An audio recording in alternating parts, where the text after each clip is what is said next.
"Are you looking for me?" The moment the voice entered his ears, Derek froze. His skin tensed up, and his hair stood on end. Why is he behind me? Why is he in my room? What happened to the seal? What about the effects of the mystical items?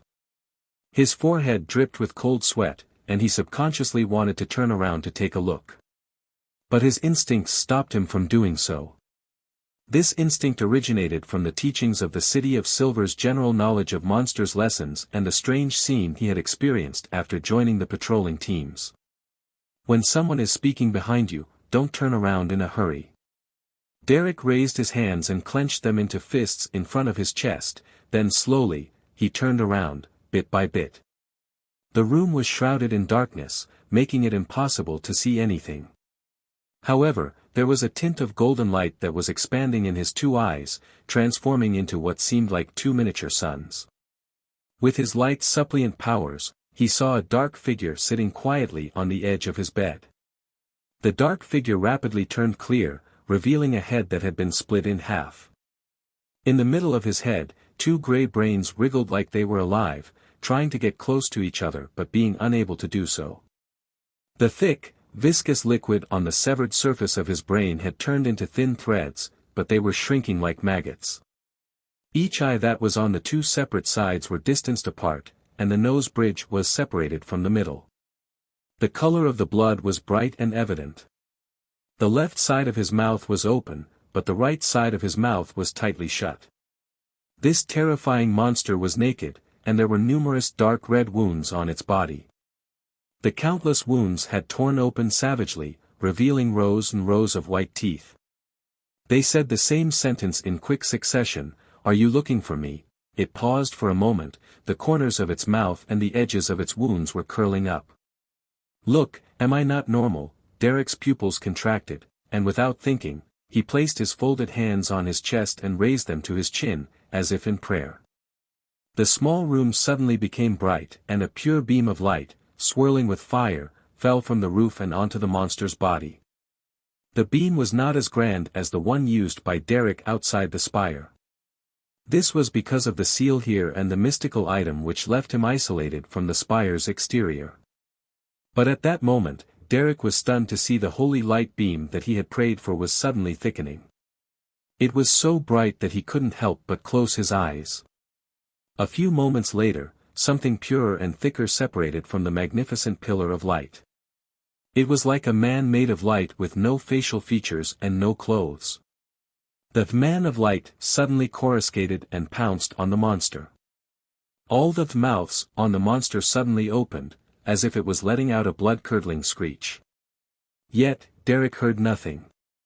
The monster began to tremble violently and quickly disintegrated under the burning and illumination of the man of light, disappearing as if it were melting.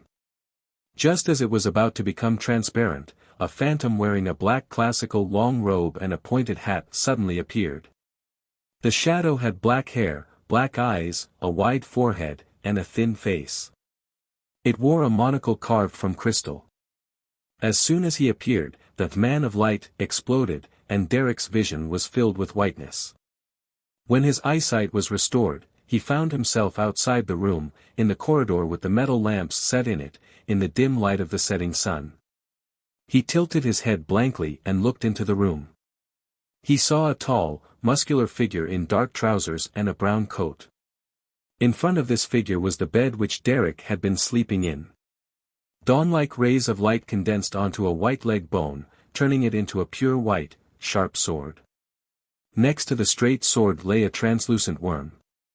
It was only the length of a thumb, and its slimness was almost that of a child's finger. One ring after another, of completely transparent colors, divided it into many sections. It was a fleeting scene, and without specially counting the number of rings, he had a vague feeling that there were about 10 of them. The tall figure which had its back facing him reached out his hand to pick up the strange translucent worm. As he turned around, he sighed.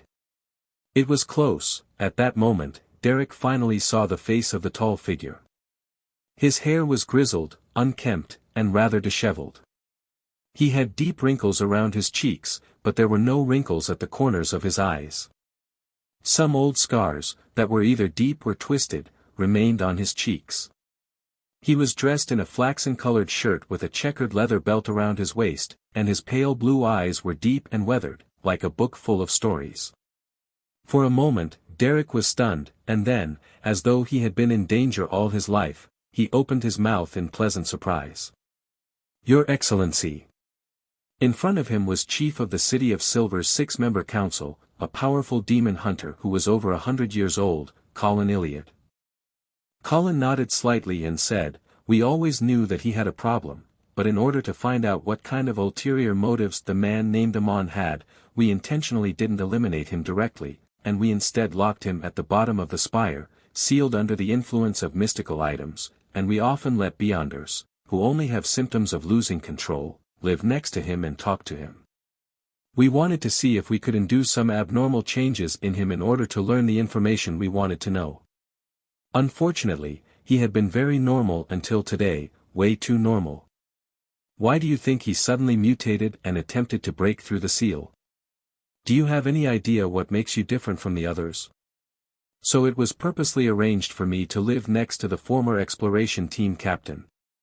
After a few seconds of silence, Derek said, "Maybe it's because my Beyonder pathway is different from the others." Sequence 9 Bard, Sequence 8 Light Suppliant. In other words, the Sun pathway. If Mr. Hanged Man is right, that the Amon family is the descendant of an ancient sun god, then it's normal for me to cause a mutation to happen to him. Derek felt he knew the truth to a certain extent. Colin listened without a change in expression. He sized up Derek for a few seconds before saying, "We were monitoring him. The members of the 6-member council took turns, but we didn't expect him to suddenly mutate.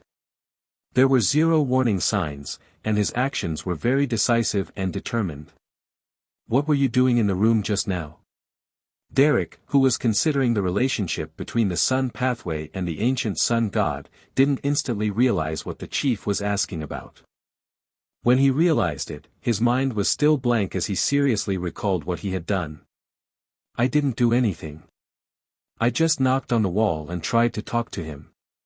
Before this, I was participating in the tarot gathering." The tarot gathering. Derek was suddenly stunned. He felt that things might not be as simple as he had imagined. He knew that he couldn't inform the chief of his thoughts, but he didn't know what kind of expression to make, so he could only maintain his lonely, reserved silence. He said thoughtfully, "I knocked on that wall 3 times. Before that, the candle in my room had extinguished, and there was complete darkness. I had tried to practice some of my Beyonder powers." Colin looked into Derek's eyes quietly and said after nearly 20 seconds, "Unfortunately, what Amon left in his soul was not his original body. Moreover, this matter happened too suddenly, so we were unable to obtain the desired result. Before his mutation, did you sense anything amiss?" "No." Derek shook his head with conviction. Colin's eyes suddenly flashed with 2 complex, dark green symbols, and he reflected Derek's body in them. After nearly 10 seconds of silence, the City of Silver's chief closed his eyes and said, "Your condition has stabilized.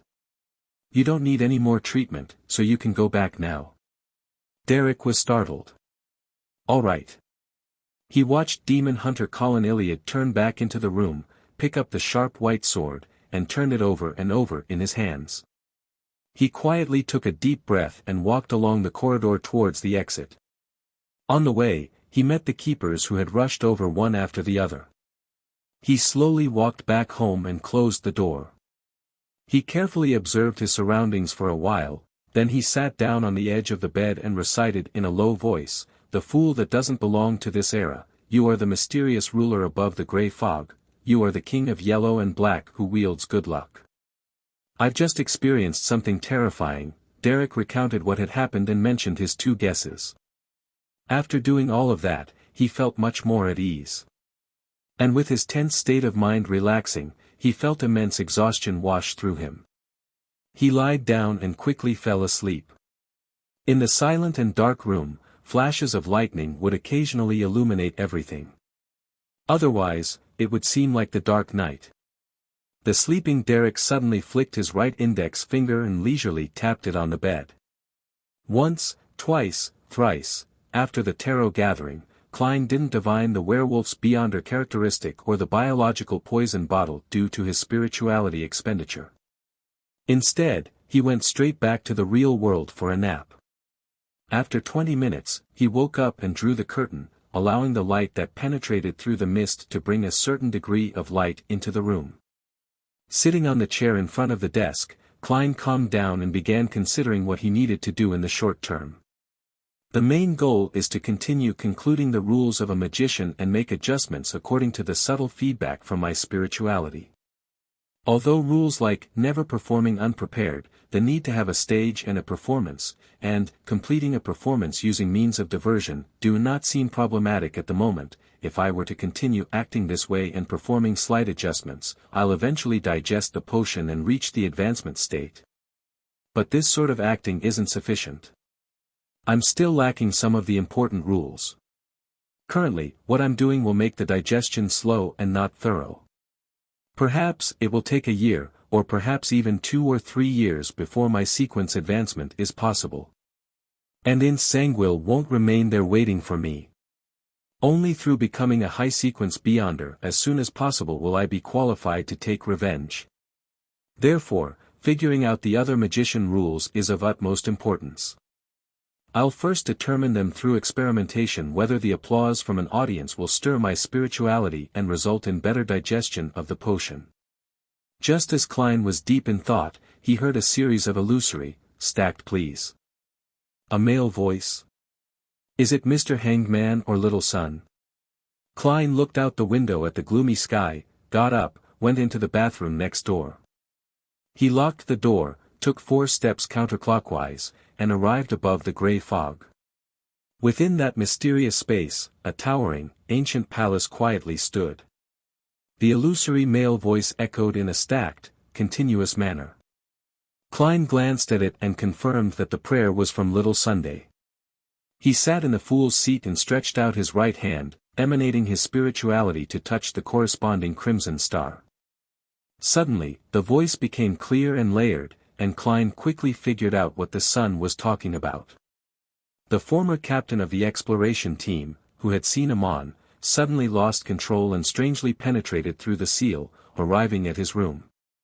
Fortunately, the City of Silver took this matter seriously and had been constantly prepared for it, otherwise, it would have led to a tragedy. The Sun believes that it's impossible that there was no reason for the man's loss of control. He came up with 2 possibilities.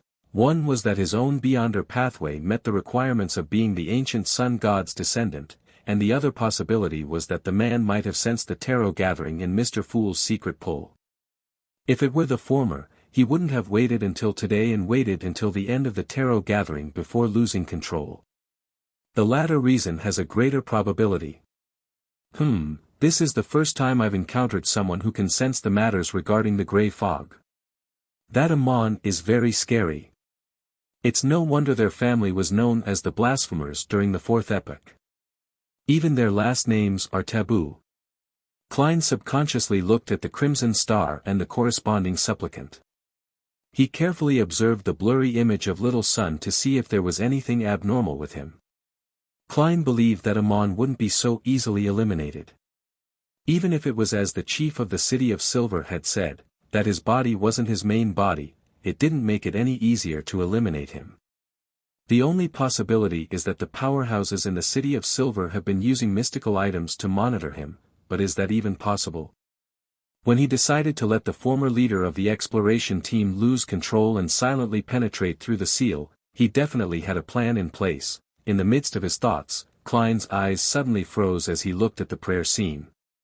Entwined on the indistinct body of the sun was a translucent and illusory figure. He had hands and feet, but he was like a python, twisting around the sun while his head rested behind the sun's head. In the blurred image, he was wearing a black classical robe, a pointed hat, and a crystal monocle. The sun didn't notice any of this.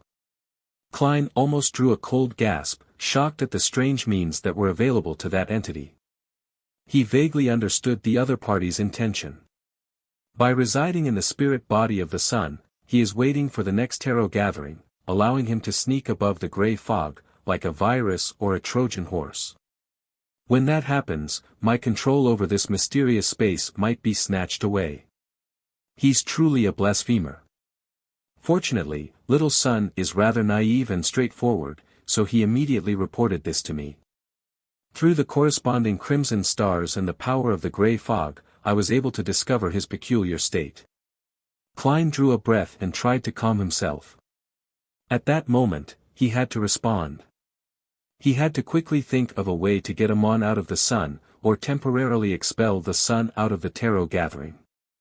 Looking at himself, from his beyonder powers of magician, clown, and seer, to Azek's copper whistle, the Dark Emperor card, the all-black eye, the sun brooch, the biological poison bottle, and so on, Klein couldn't find a way to deal with Amon.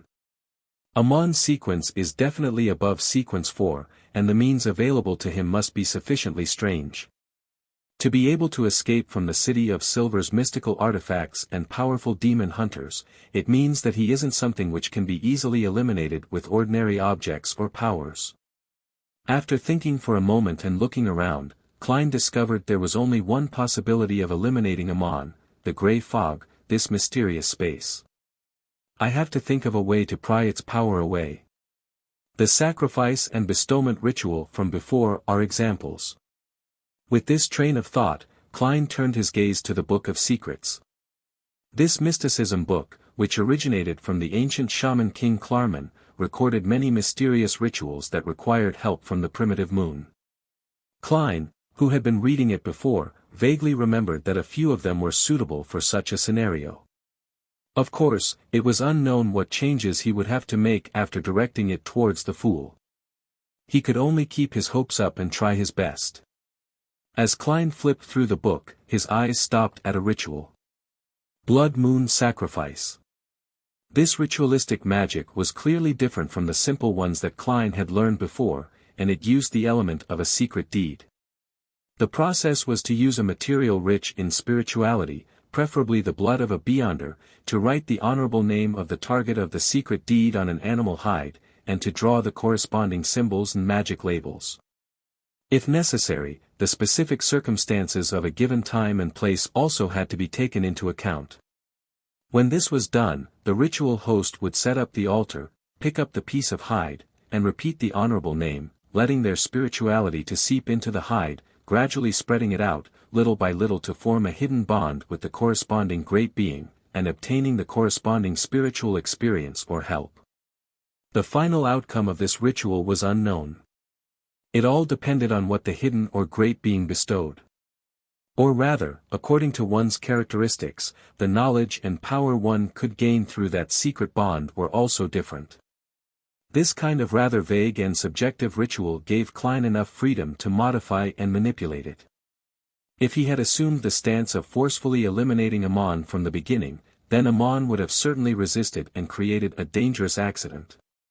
If the target of the secret deed were the true creator or the hidden sage, it's normal for the ritual to end in madness. Klein mumbled as he conjured a pen and paper and began to modify the blood moon sacrifice to turn it into a secret deed ritual that belonged to the Fool. First, he replaced the honorable name with the 3 sentences of King of Yellow and Black. Then, he replaced the symbolic symbol with the one behind the seat of the Fool. It was a unique symbol made up of a part of the hidden pupilless eye and the contorted lines. The third was to design the corresponding magic label according to the symbols and his mysticism knowledge. This was the most difficult step. Any mistakes would cause the entire ritual to produce unpredictable developments. Lastly, he had to modify the layout of the altar to make it closer to the Fool and to the King of Yellow and Black. After busying himself for quite a while, Klein had a new secret deed ritual, but he was unsure if it would work. He examined it over and over again, and after confirming that there were no mistakes, he emanated his spirituality and heavily replied to Little Son, "I'm aware. I have something to task you with. Let's see if this ritual works." The son Derek suddenly woke up from his dreamless slumber. Before his eyes were the boundless grey fog and the lofty Fool. His ears echoed with bits of illusory and distant words. He knew that Mr. Fool would occasionally ask the members of the Tarot Club to make small attempts as if to verify something.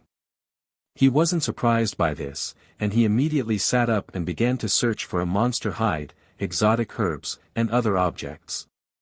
As for the spiritual materials described in the ceremony, Derek didn't waste time heading to the spire or the underground market to buy them. He picked up the axe of Hurricane and sliced a tiny wound in his arm. Silently, he used his own blood as ink, and he wrote the name of the fool and its corresponding symbols and magic labels on the pitted monster hide. After a while, he put down the quill that was stained with blood. He saw many mysterious symbols on the hide, and the colors were bright red and had an indescribable hint of demonic dealings. After dealing with the wound on his arm, the pale-faced Derek quickly finished setting up the altar. He picked up the blood-red word and all kinds of terrifying symbols from the hide and held it tightly in his hand. He looked at the flickering candle flame in front of him, closed his eyes, lowered his head, and repeatedly recited the honorable names of the fool that doesn't belong to this era, the mysterious ruler above the gray fog, the king of yellow and black who wields good luck. Derek's spirituality slowly flowed out and infused the hide, and the words in Jotun and the magic symbols on it quickly brightened. It was a startling crimson color. At that moment, he, who had already entered into a cogitation state, was only feeling his psyche gradually dissipate as it floated to an immeasurable height, coming into contact with the grayish-white fog, and the hidden great being. Above the gray fog, inside the palace that looked like a giant's residence. Noticing that the sun had not shown any signs of delay in preparing the ritual, Klein chose to wait there above the gray fog. Suddenly, he felt the entire mysterious space start to tremble. That motionless grayish-white fog started to flow. The crimson star corresponding to the sun shined brightly and emitted illusory rays of light like the tide. These countless rays of light condensed into a blurry figure of the sun. He was in a supplicating position with his eyes closed and his head lowered, waiting for the moment when he could bond with the great being and gain a miraculous spiritual experience. The translucent figure on his body was still tightly coiled like a python, but its head was already tilted back as it looked up. The crystal monocle it wore flashed dimly. He's searching for the subtle, hidden connection. He should have recognized that this is just a secret deed ritual, but he didn't do anything to stop it. Is he trying to find the connection through it? Klein suddenly came to this realization, and felt the gray fog and the mysterious space above it simultaneously rippling with power. However, for the time being, Klein couldn't combine these forces with his own spirituality to create a beyonder effect that could exorcise the evil spirit, unless there was another corresponding ritual. Clearly, this was impossible. He couldn't maintain two rituals simultaneously. Klein's eyes quickly swept the area in front of him, and his gaze stopped at the sun brooch. Perhaps I can use it as a bridge. Just as this thought flashed through Klein's mind, his right hand grabbed the sunbird-shaped dark golden brooch. At the same time, he used his spirituality as a whirlpool to attract the pride power from the mysterious space towards him, making it surge towards the sun brooch like a tidal wave. The quivering above the gray fog became obvious. Little dots of pure light intertwined and swept toward Klein, blending with his spirituality. The sunbird-shaped dark golden brooch began to glow with a dazzling brilliance. It grew brighter and denser, and in an instant, drop after drop of a translucent golden liquid began to condense. The liquid quickly merged together and formed a human figure that was as tall as Klein. It was a golden figure, a sacred figure. It does work. Sun holy water that's created from a higher level of power is closer to a god's bestowment. Klein's heart was filled with joy. He turned his gaze back to the crimson star which symbolized the sun. He then looked at the figure that was waiting to bond with the great being. As for the divine figure condensed by the golden sun holy water, it wasn't a result of the sun brooch, but simply a manifestation of Klein's subconscious thoughts. Reaching this step, he had already allowed the golden figure to move forward. Through the illusory crimson star, it merged with little sun through the secret deed ritual as it dispelled the evil spirit hidden inside his body, as well as giving him a certain amount of knowledge and a miraculous spiritual experience. However, Klein didn't have much confidence at that very moment. The power of the mysterious space was obviously higher than his spirituality, making him unable to smoothly control the power. As such, the power of the golden figure was mixed, chaotic, and insufficiently coordinated. If he used it as is, the effect was, at most, 10% of what he expected. As for Amon, who was suspected to be a descendant of the ancient sun god, he was born into a family of blasphemers in the Tudor Empire's fourth epoch. Even if it wasn't his main body, he was able to successfully hide his identity from the powerful high-sequence demon hunter and the powerful mystical items that protected the existence of the City of Silver. Klein truly didn't have much confidence with the effect only amounting to 10%. His initial plan was only to give it a try. If it really didn't work, he would temporarily bar the sun and then reconnect with him when he found a better solution. However, having come this far, Klein naturally wanted the best outcome and strived to succeed in one go. Having disguised himself as the godlike fool, he too had a little pride, and he wanted to keep up his reputation.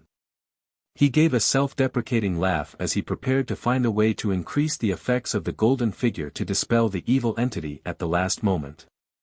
Of course, I can only waste a few seconds, otherwise, the ritual would be over. Klein's eyes swept over the items on the long bronze table again, thinking only of the words, high level. Due to his spirituality's intuition as a seer, his gaze landed on an item. The card of blasphemy, the Dark Emperor card. Of all the items Klein owned, it was the only one that matched the words, high level. As for Azek's copper whistle, Klein clearly remembered that it had been completely suppressed when the Blackthorn Security Company faced off with the spawn of the evil god. However, what the Dark Emperor card's high level pertains to is the knowledge contained inside. That's not right. After the owner advances to become a high-sequence Beyonder, it can produce subtle responses with the Beyonder ingredients that are needed. Furthermore, it also possesses the characteristics of anti-divination and anti-prophecy. In other words, its level isn't low. I don't need to use it for a fight, as long as I can use its high level to suppress the power of this mysterious space above the fog, and if I can minimize the chaotic and unnatural coordination of the golden figure, that will be enough. Klein quickly came up with an idea. He reached out his hand towards the Dark Emperor card which had its back facing up. Just then, he noticed a frightening scene through the corner of his eyes. Within the shadow of the sun that was formed by the illusory rays of the crimson star, a palm, so shriveled that only skin and bones remained, was suddenly reaching forward. Slowly but firmly, it grabbed at the boundary of the crimson star, giving off a feeling as if it was piercing through reality and entering the psyche domain. Amon was attempting to use the connection to rip open the boundary and extend his hand into the gray fog. Whoosh! For the first time, the endless grayish-white fog was in chaos. The flowing from before seemed to turn into waves as gales formed. Klein's pupils shrank. He no longer hesitated, and he picked up the Dark Emperor card. As soon as he held this item in his hand, he immediately felt that his spirituality was no longer subdued by the power of the mysterious space. Suddenly, the golden figure became abnormally tall, and on its back, it grew pairs of enormous pitch-black wings. There were a total of 12 pairs. On each pair of wings, there were dark and bright feathers engraved with many mysterious symbols. The contrast between gold and black was stark, and the huge figure, driven by Klein, spread its wings to cover the vast dome of the towering palace. Without a sound, the sacred yet corrupted figure of light and darkness flashed over, overlapping with the manifestation of little sun that was formed by the crimson star. The light and shadows intersected, and a fierce wind blew in all directions. The palm that was so shriveled that it didn't have any flesh, to the point of only having skin and bones left, shrank backward uncontrollably, but it also firmly refused to retreat. It was like a man falling off a cliff who had extended his hand to grab a bulge, unwilling to let go regardless of what happened. Whoosh! In the midst of the illusory and chaotic sounds, light and darkness completely erupted. The shriveled hand finally lost its support, and it plummeted, constantly disintegrating and disappearing as it did. After a few seconds, the gray fog and the mysterious space above it returned to its previous tranquility, as if no one had stepped inside for thousands of years. Klein focused again and saw that the blurry figure of Little Sun was no longer entangled with the twisted and incorporeal entity. Phew! Unable to stop himself, he heaved a sigh of relief. Then, he conjured the contrasting image from before and threw them at the manifested figure of Little Sun in the crimson rays of light, allowing him to fully comprehend them. In the Berg household in the City of Silver, Derek felt both awake and adrift at the same time. It was as if he could see shadows of ineffable shapes, different colors of light that contained endless knowledge, and a majestic, tall, golden figure looking down upon everything. This figure stood beside Mr. Fool in the thick gray fog, with 12 pairs of huge, dark, mysterious wings on his back. Not only did his body and mind become warm and pure, but he also seemed to understand what was called sunlight. He had even figured out holy water creation, as well as the knowledge to exorcise evil spirits. It also contained images he couldn't understand, such as a towering, hidden pyramidal mausoleum. In that intoxicating spiritual experience, it was as if he had returned to his most carefree childhood, to the lands where the sun shone in his imagination, and it was only when everything was gone and the simple furnishings of his room came into view that he snapped back to his senses. Is this the secret deed ritual as referenced in textbooks? For more than 2,000 years, no one in the City of Silver has succeeded before. No one has been able to come into contact with a mighty existence. At that moment, Derek's low spirits and loneliness lessened. A heartfelt smile beamed on his face. The Fool's so-called experiment was to confirm whether our City of Silver's environment can perform a secret deed ritual. That wondrous feeling of all that knowledge was the payment he gave me. Derek lowered his head again and said with great respect, "Thank you, Mr. Fool." Right at this moment, a grayish-white fog suddenly appeared in front of his eyes. In the center of the fog was a lofty chair. It was the leisurely seated Fool. Then, Derek saw himself covered in a transparent, illusory shadow. The figure wore a black classic robe, a matching pointed hat, and a crystal monocle hung from its face. It coiled around his body like a python. This Amon wasn't dead. He evaded the detection of the mystical items and the attention of His Excellency, and he became a parasite on my spirit body. Derek's eyes widened, and he saw himself as he was now, no longer entangled by Amon. Did Mr. Fool notice him and finish him? Derek's sunken heart calmed down while cold sweat trickled down his forehead due to the lingering fear. His face, on the other hand, displayed an expression of instinctive reverence. He subconsciously followed the words described in the mythology course and said, "Praise you, the mighty Mr. Fool." Somewhere in the deep darkness, a bolt of lightning streaked across the sky, illuminating the surroundings. This was a plain that was filled with ravines, and a dark green single-eyed giant was wandering about subconsciously. His eyes were lifeless, and his face was covered with traces of rotting pus. Grayish-yellow gas permeated from his body and interwoven in the air, forming many clouds. And beneath his feet, in the darkest ravine on the plain, there was a figure standing at the edge, overlooking the land below. With the help of the lightning, a thick and broad grayish-white building could be vaguely seen at the bottom of the ravine. The figure was dressed in a black classic robe and a pointed cap of the same color. It had curly black hair, black eyes, a broad forehead, and thin cheeks. It looked identical to the phantom Derek Berg had seen. He raised his hand and pinched the crystal monocle. Then, he turned his head to the left and looked into the distance. As expected. He suddenly whispered, in the language of ancient Fasak. After pausing for a moment, the man smiled and said the words, "The Fool." Before he finished speaking, he had already jumped into the ravine in front of him. At this moment, the lightning subsided for a second, and darkness completely enveloped the world. After eliminating the fatal threat, Klein returned to the real world, once again feeling the urgent need to advance his sequence. The Amon that I eliminated wasn't the main body. If he truly is interested in the mysterious space above the gray fog, he will soon return to the City of Silver. At that time, I wonder if the 2 legendary mystical items and the 3 demon hunters will be able to stop him. For a mere clone to be so bizarre and terrifying, one can imagine how powerful his main body is.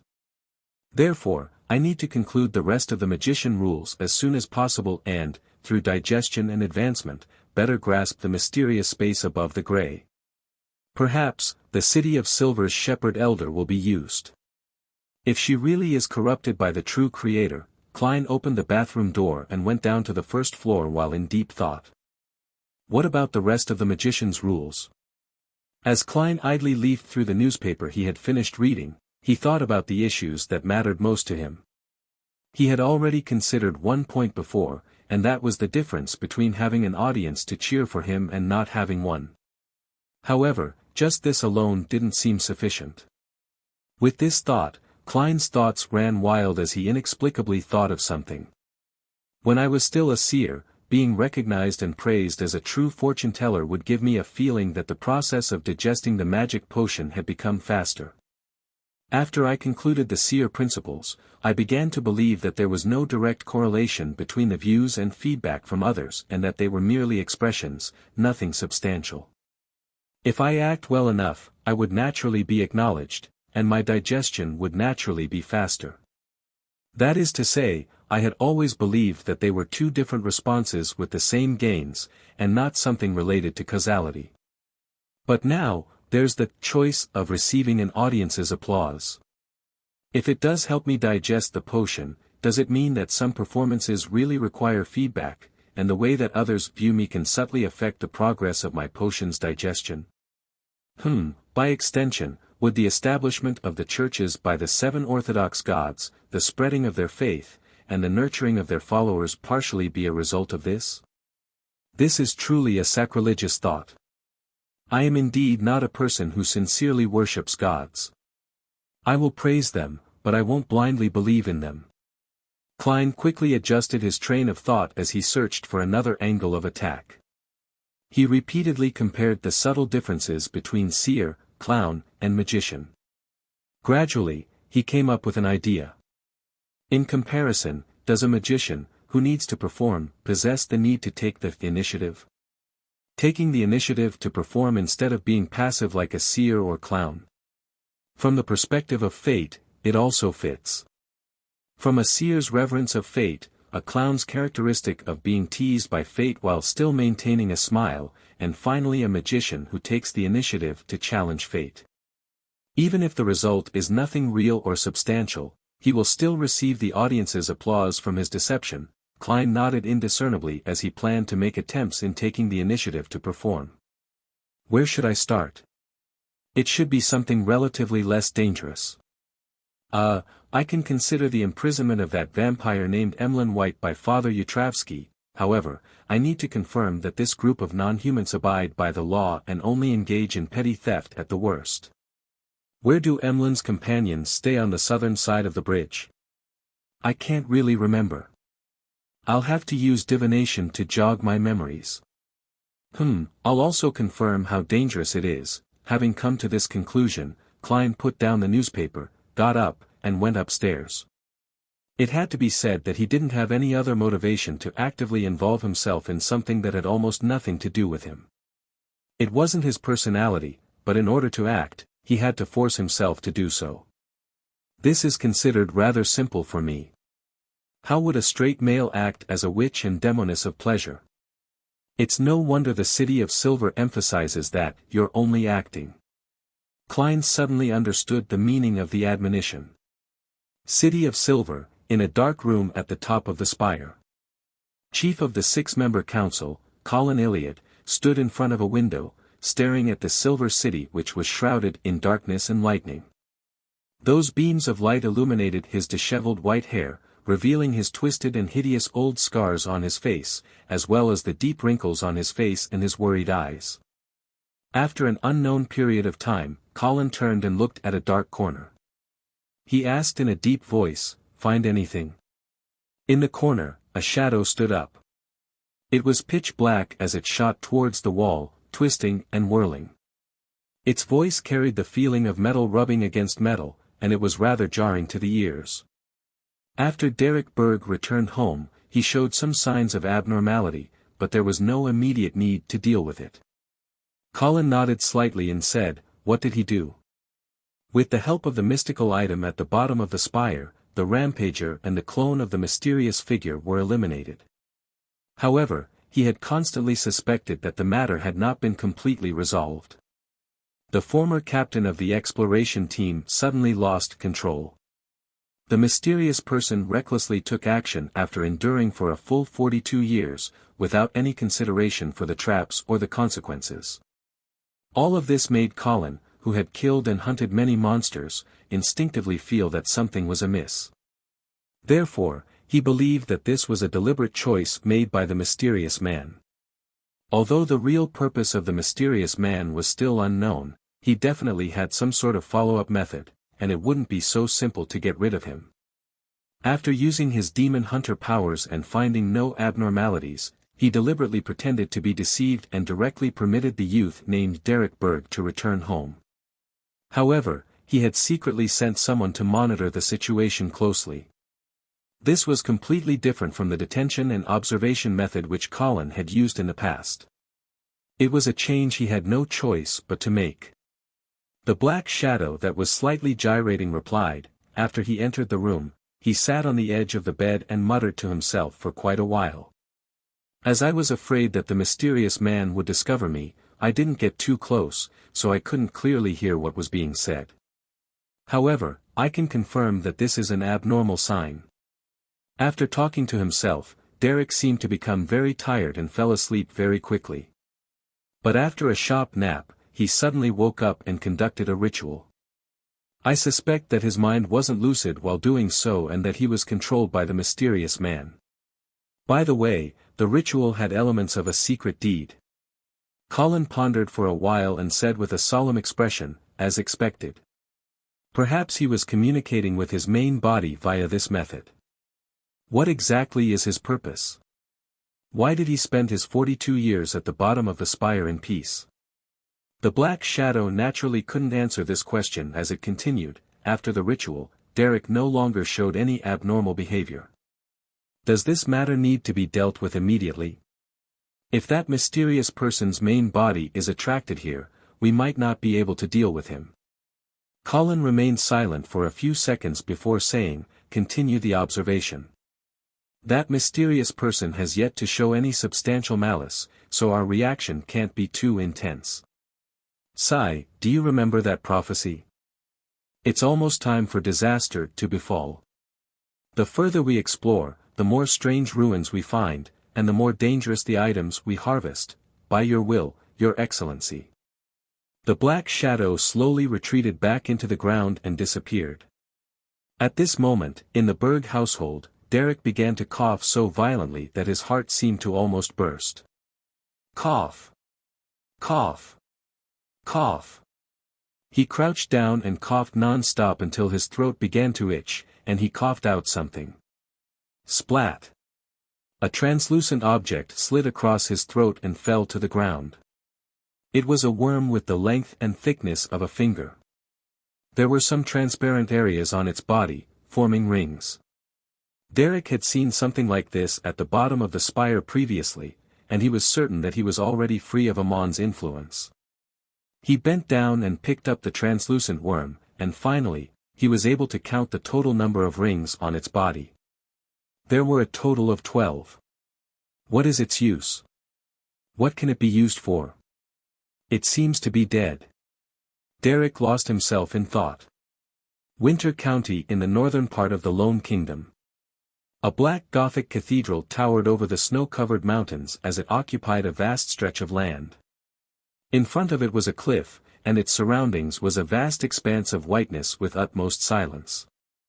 This was the church of the Evernight goddess's headquarters, known as the Cathedral of Serenity. The dark-haired, green-eyed Leonard Mitchell had a black windbreaker draped over him as he wore red gloves and walked out of his room. Having successfully advanced and stabilized himself, He hadn't been given the opportunity to participate in any operations yet, as well as some exercises and so-called mysticism courses. After going around a corner, Leonard saw a staircase leading down.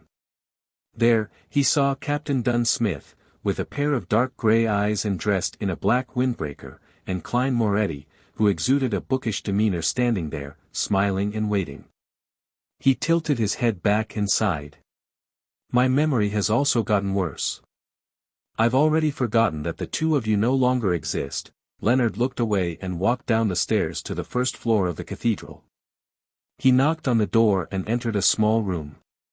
There were chairs in the room, and some nighthawks wearing red gloves sat around inside. Leonard found a seat at random and sat down, smiling as he chatted with his friends. After a while, the high-ranking deacon, Christet Casimir, with his propped-up collar covering his chin and lips, walked in, sat right in front, and said to the crowd, "Today's class will inform you of things you need to pay attention to. As Red Gloves, you will travel to different places, and there's a high chance of encountering dangerous high-sequence beyonders. If their intent is obvious, and they want to kill you, the only thing you can do is leave a trail behind you so that the subsequent investigators will be able to find the appropriate clues. The exact methods include, but most of the time, high-sequence beyonders won't always attack you directly. They will utilize you based on all sorts of factors. You must be alert enough to not be fooled, and here are a few things that we have summarized." Sitting in the back, Leonard listened with a smile and great attentiveness. His target for revenge was a high-sequence beyonder. Casimir paused for 2 seconds and continued, "In the first case, some high-sequence beyonder will pretend to be hidden existences, using promises and hope to deceive you into reciting his corresponding description. In the second case, some high-sequence beyonders might be restrained in a sealed state. They will act as mystical items that can help you get out of your predicament. For example, a magic lamp that can grant you 3 wishes or a wishing pond. The third case is for a high-sequence potion named Parasite. They often claim that they have lost their bodies and can only survive together with your spirit body. They can only rely on you and will not harm you. They will then give you knowledge, formulas, and all sorts of benefits, hoping that you can become powerful so that you can one day help him reconstruct his body or take revenge. In reality, the beyonders with parasites will only become nutrients for the parasite, thus prolonging the parasite's lifespan and condition." As Leonard listened, his smile faded. Chapter 365 The Cathedral of Serenity looked particularly beautiful at night. It complemented with the crimson moon high up in the sky that coldly illuminated the land. Leonard entered his single room, took off his 2 red gloves, and tossed them onto a wooden table. With a grim look, he sat in front of the patterned glass window, his back facing out as he bathed in the moonlight. After 10 seconds of silence, he said softly, almost gritting his teeth, "So you're a parasite." Leonard's voice echoed faintly in his own ears, muffled by obvious anger, tension, a sense of loss, and fear. In the blink of an eye, a slightly aged voice resounded in his mind. "You can say that.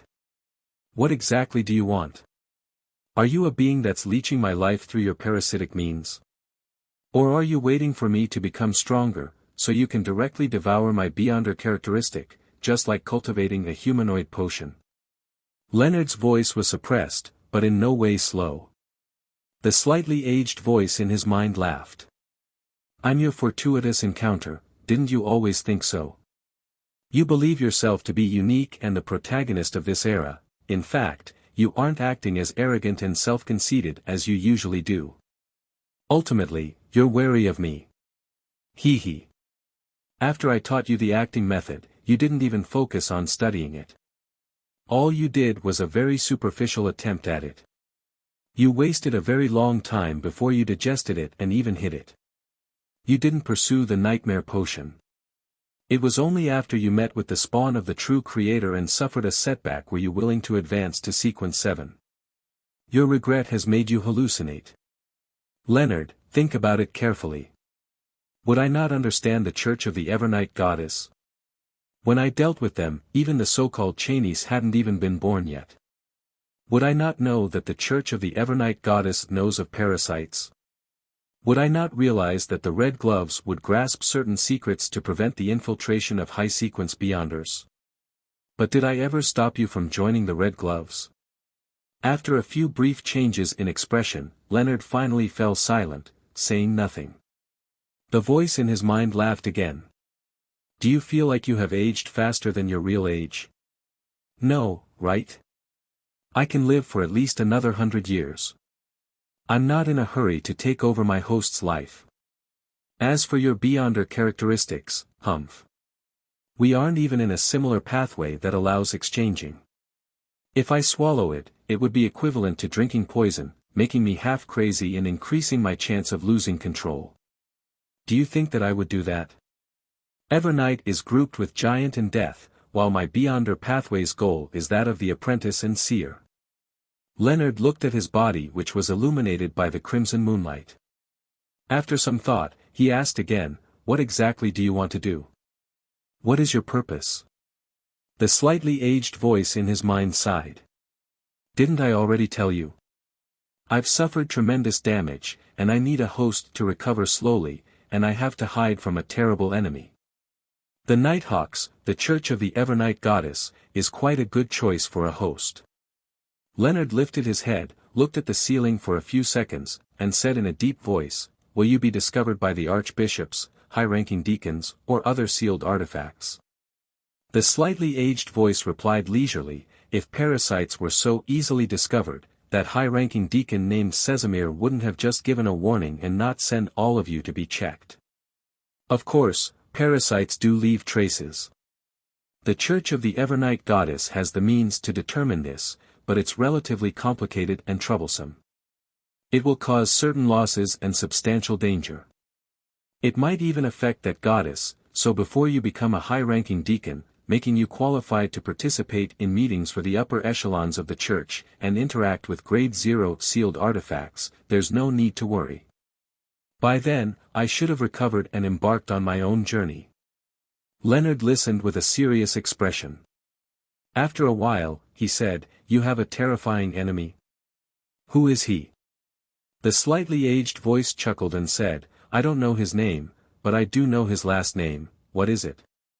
Leonard asked. The slightly aged voice suddenly became low and deep. Amon.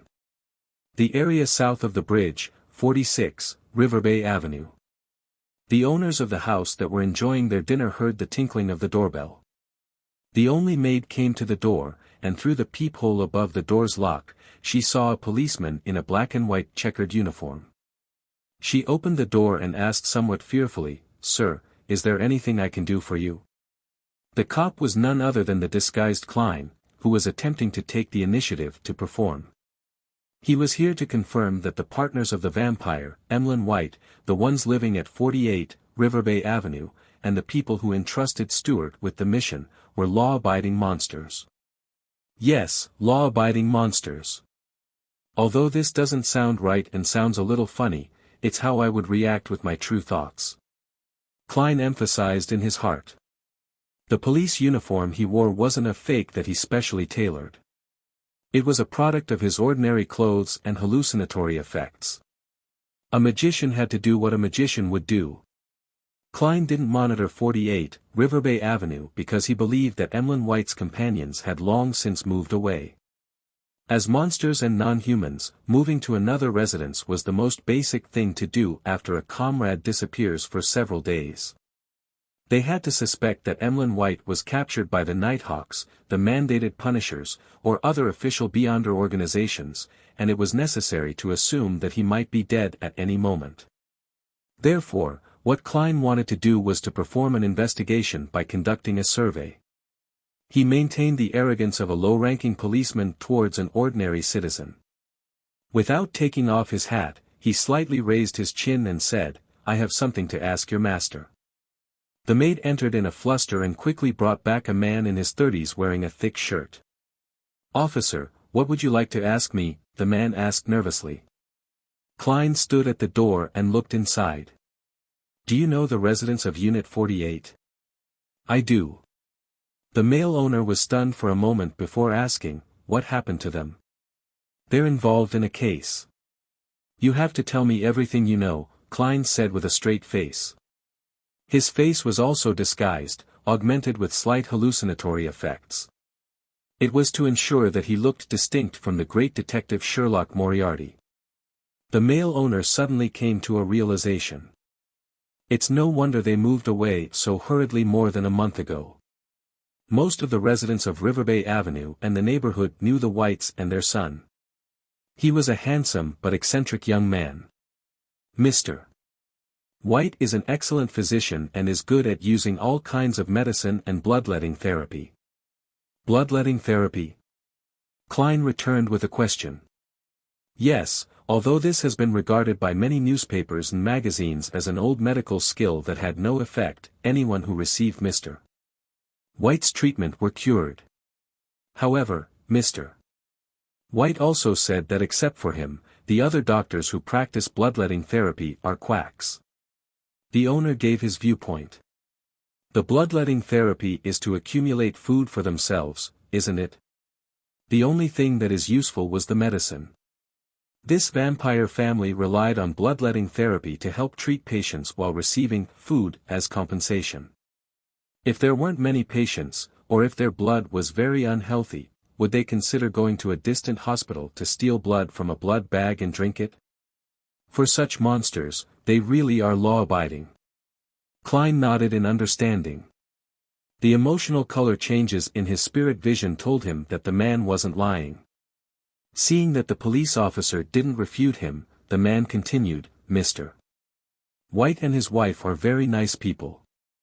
Although they can't cure those who are seriously ill, they're still pretty good doctors for all the residents who live nearby. Was their child, Emlyn, involved in a case? That young man was too silent, as though he looked down on us. He's always hiding at home, and I have no idea what he's doing. Officer, are you hot? It's so cold outside. He probably just hides in the day and comes out at night. Klein wiped the sweat off his forehead and said, I've been walking around here all day because of this case. Next, according to his design survey, he learned everything about the Whites and their son. One family at a time, he knocked on the door, asked questions, compiled answers, and came to the conclusion that the White family was indeed kind, amiable, and law-abiding. It doesn't seem like a description of a vampire. Klein looked up at the crimson moon which was piercing through the clouds, ready to make a final confirmation. He removed the hallucinatory effect from his body and started divining. After making sure there was no danger, he went around to the side and climbed into the house at 48, Riverbay Avenue. Others might not know who had taken Emlyn White away, ultimately afraid of being followed up by an official visit from official beyonders, but Klein knew what was going on and wasn't worried about a trap. As he entered the second floor, he used the moonlight to see that the rooms were in disarray. Many things hadn't been taken away. Through these things, he could imagine the haste in which their owners had left. He even found some precious books on herbs in a study, including some popular countryside folk recipes. As he walked, Klein entered one of the bedrooms, and shadows came into view. He jumped in fright, imagining that he had been ambushed. He almost snapped his fingers to light the match that had been thrown outside. Fortunately, no attacks occurred. The crimson moonlight shone through the window, covering the entire room. Klein was finally able to clearly see what those black shadows were. They didn't have any spiritual luster, and they were figurines of varying sizes. The biggest one was only slightly shorter than Klein. It was a girl wearing a gorgeous long skirt. Her sleeves and collars were covered with lace and ribbons. This female figurine was obviously more like one of wax. Her facial features were vivid and lifelike, and her golden hair and red eyes were alluring and beautiful. The smallest one was only the size of a normal person's palm. It was a woman wearing silver body armor. She looked valiant and heroic while looking magnanimous and beautiful. As his eyes swept past each figurine, Klein suddenly remembered something. Under the influence of Roselle, the development of figurine art had two trends. One was the adorable type, allowing them to have a change of clothes, while the other strove to be more realistic. Klein looked around and couldn't help but exclaim, "These figurines are not cheap." Don't tell me Emlyn is a vampire who is obsessed with figurines. Chapter 366. After a thorough inspection, Klein confirmed that there was nothing odd about the White family and that the couple didn't even leave a single strand of hair behind, apparently to prevent anyone from tracking them down using divination. He returned to the bedroom filled with dolls, took 4 steps counterclockwise, and went above the grey fog, intending to use divination for a final confirmation. However, before he got down to business, he conjured the female figurine who was nearly his height, and just like how he had done a divination for the mutated sun sacred emblem in Tinjin City, he picked up a dark red fountain pen and wrote a sentence on the yellowish-brown goatskin, its origin. Putting down the pen and holding onto the piece of paper, Klein leaned back in his chair and began to mumble as he slowly adjusted his mental state into a cogitation state. After repeating this 7 times, his eyes turned dark, and his eyelids drooped as he entered a deep slumber. In the grey space, he saw the puppet craftsman working with extraordinary concentration. He saw the red-eyed girl being placed in the room of dolls and Emlyn White fishing out his wallet with his eyes fixed on her. Finally, the scene stopped inside the bedroom where Klein was presently located. The proud vampire, Emlyn White, with his hair combed back diagonally, looked handsome but slightly delicate. He sat on the edge of the bed and looked at the doll affectionately, along with all the other puppets of different sizes. He truly is a fanatic of figurines. Klein opened his eyes and facepalmed. Soon after, he waved his hand, causing the puppet that he conjured to vanish from the space above the grey fog. When he was done, he picked up his fountain pen again and wrote another divination statement, "Scenes of death in the last 10 years in 48, River Bay Avenue." According to the statements from the residents, the White family had been there for no more than 10 years, so Klein was able to lock onto a specific area, and he believed that if the White family were just superficially good monsters who were actually making disappearance cases all the time in order to suck warm, delicious blood, then it was impossible to not have any happen at home. In a period as long as 10 years, there would always be a few accidents as long as they didn't stop. After carefully checking the divination sentence, Klein recited it and entered cogitation again, rapidly falling into a dream. In the dusky world, his vision was sometimes pitch black, sometimes dotted with snowflakes, and sometimes splintered. However, no scenes appeared. This was the result of the divination, nothing. No one had died in the last 10 years at 48, River Bay Avenue.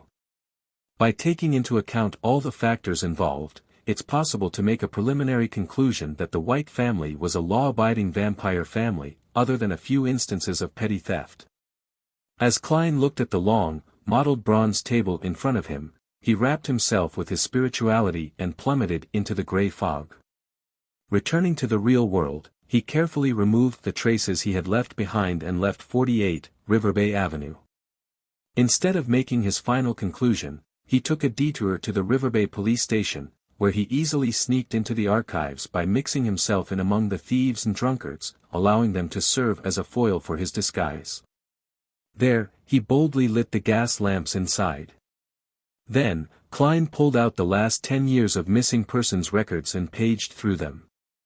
From time to time, the police officers on duty would pass by the door, but their eyes didn't notice any light leaking out from the archives. There's nothing suspicious at all. After an unknown period of time, the black-gloved Klein placed the docket back. Then, he turned off the gas lamp, took off his hat in the darkness, pressed his hand to his chest, and bowed towards the lobby. On his way back to Minsk Street, Klein took a shower, changed his clothes, sat down at his desk, and spread out the map of Backlund that he had first bought on the steam locomotive. The first thing he did was find Rose Street, which was on the south side of the bridge where the Harvest Church was located. This was where Father Yutravsky was the bishop of the cathedral and had Emlyn White imprisoned in his basement. Soon after, Klein's gaze moved as he familiarized himself with the names and layout of the surrounding streets. A performance can't be done too hastily or with an excessive thirst for success. One has to slowly immerse the audience into the act. Klein whispered, unfolding a piece of paper and lowering his pen. Dear Detective Stewart, I wonder if you found Emlyn White. I've been keeping an eye out for you lately, and one of my informants told me today that he has seen this man on Tativa Street in the area south of the bridge. Of course, he simply said that the person he saw looked similar to the man in the portrait. Putting down the pen, Klein folded the letter neatly, stuffed it into an envelope, and affixed a black stamp worth 1 penny. Above the vast, boundless Sonia sea with undulating waves churning beneath it. The Blue Avenger advanced forward steadily without any signs of shaking.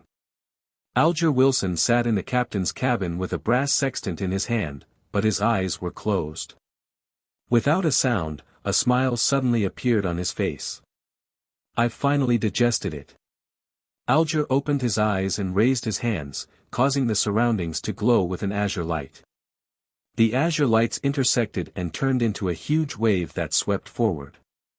Alger pressed his hands together, and the wave disintegrated, turning into countless raindrops that fell onto the deck. After nearly 4 months, his seafarer potion had finally been digested. During this period of time, not only had he spent a long time wandering the seas, completing all the missions assigned to him by the church, but he had also deliberately sought out new sea routes and sought out undiscovered islands. After a few setbacks, he was finally met with success. This, in turn, led to the digestion of the potion, allowing him to figure out his principles as a seafarer. The core principle involved being intimate with the sea, to masterfully grasp information regarding sea routes and the weather, as well as exploration and discovery. The always heavy Alger couldn't help getting out of his seat. He paced back and forth in the captain's cabin, thinking of the future he longed for. After obtaining the potion formula for the Wind-Blessed and finding the corresponding Beyonder ingredients, he would hide his advancement to Sequence 6 from the church.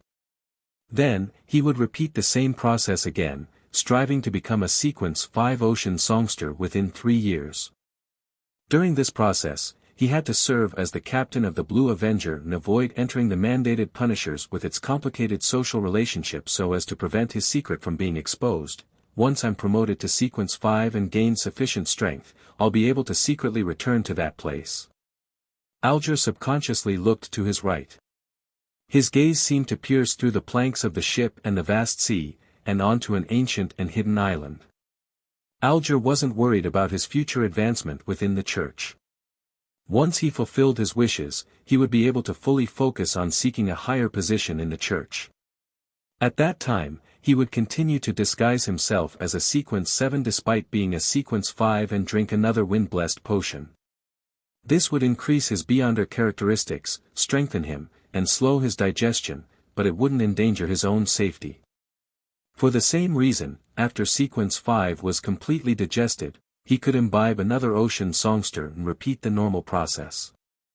This would only push him closer to losing control, but he also had solutions to that. It was to find a woman to marry and transfer the extra Beyonder characteristics to his children.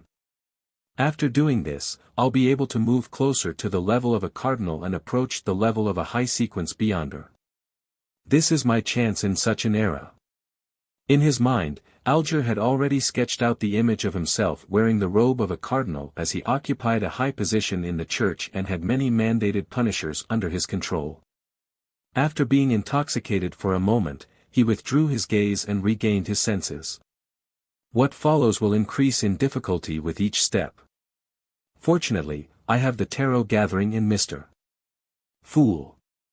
Although there are dangers underlying it as well, any path to improving myself will involve risk. I have to try to gather those Roselle diary pages as quickly as possible. I should grab the chance to raise a question and understand what that card beside Mr. Fool's hand is, the one which only shows its back. It wasn't there previously. Card. Roselle's diary. Could it be the item I'm thinking of? Alger's eyes narrowed as his pupils constricted. 15 Minsk Street. Klein yawned, switched off the gas lamp, and slipped into bed. He originally had another plan. He had wanted to use divination to grasp the origin of the biological poison bottle and obtain the first 3 potion formulas for the sequence from the werewolf beyonder characteristic. But after a busy night dealing with the matter regarding Emlyn White, he felt a little tired and decided to try again the next day above the grey fog. Just as he lay down and closed his eyes, Klein suddenly felt that something was wrong. This was the spiritual intuition of a seer. It has already been several days since I obtained the werewolf beyonder characteristics and the biological poison bottle. It's not like I haven't been in a good mental state during this period of time, yet, I have been repeatedly delaying the divination. This is very abnormal. Klein sat up, carefully thought about it, and recalled a similar incident. The first time he met Megos, he had wanted to directly use his spirit vision to observe her mental state, but he naturally ended up missing the opportunity due to momentarily being taken aback. It was only at the end that he found out that it was because Megos had an evil god spawn in her stomach. His spiritual intuition as a seer had stopped him without leaving a mark, preventing him from losing control and collapsing right on the spot. It's very similar, and this time, it's even more obvious. I remember that Miss Sharon mentioned at the Rose School of Thought's control over their members far exceeds my imagination. Everyone's body and soul seem to be bound by something, which is also the reason why information regarding the mutant sequence is rarely leaked out. They believe in the chained god. So, when using the beyonder characteristic of a werewolf to deduce the corresponding potion formulas, it would directly involve this evil god and bring about consequences that I don't wish to bear. Klein thought about it seriously and felt that there was something suspicious about it. Back when I divined the mutated sun's sacred emblem and the gear left behind by the listener, my spiritual intuition hadn't stopped me.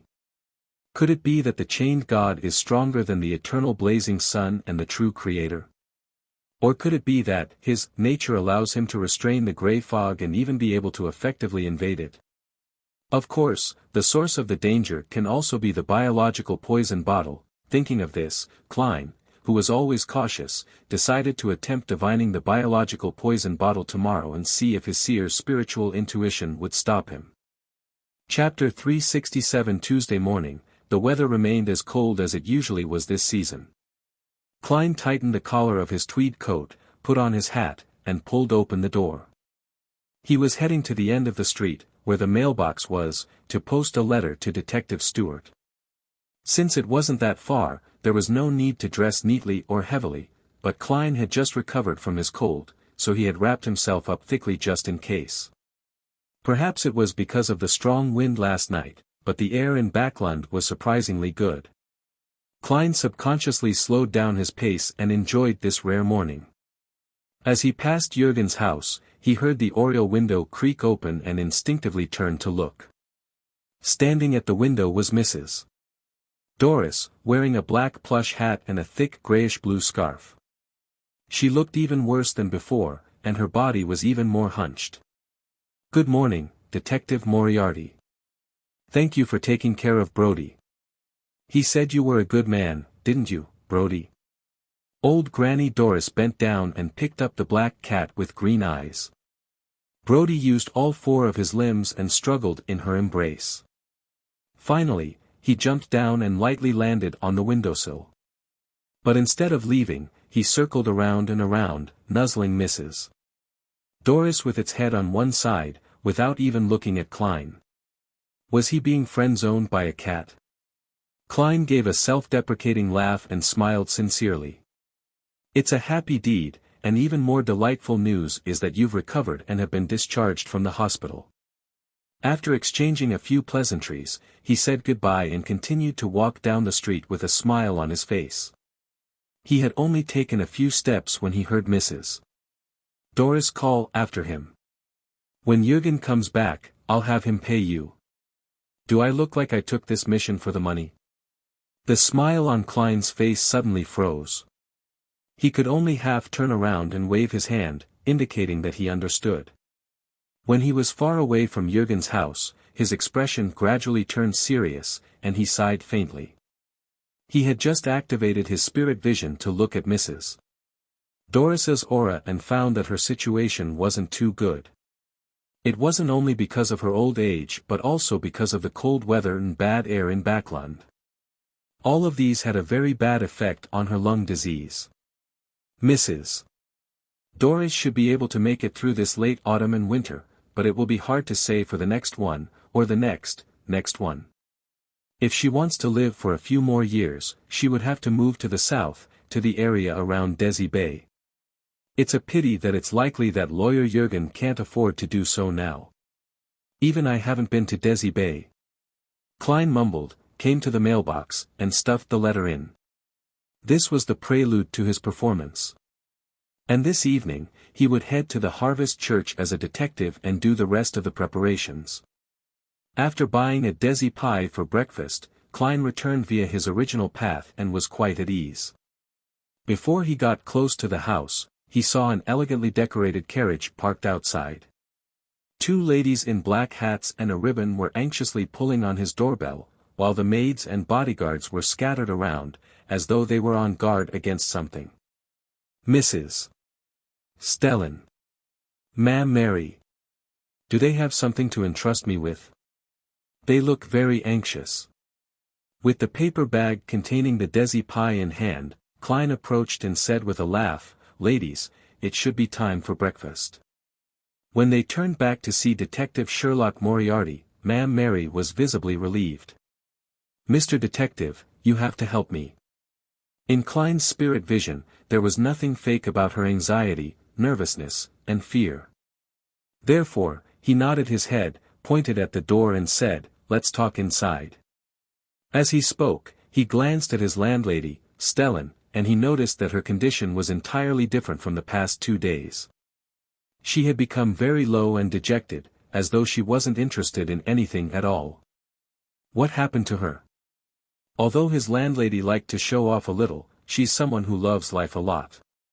Klein took out his key and opened the door. After entering, before she could sit still, Ma'am Mary impatiently said, "Detective Moriarty, I received a threatening letter." "Threatening letter?"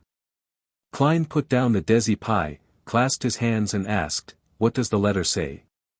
Ma'am Mary glanced sideways at Mrs. Stellan, and seeing that she wasn't quite as active as usual, she said after some deliberation, "That letter asked me to handle the smoke of the factory impartially when I carry out the atmospheric pollution investigation and to acknowledge their contributions, or else I would end up like the doll that came with the letter. The doll's head was ripped off, and its arms and legs were broken." Ma'am Mary seemed to recall the feeling when she opened the letter, and she said with a trembling voice, "This is the first time I've encountered something like this. I don't know if it will become a reality or not.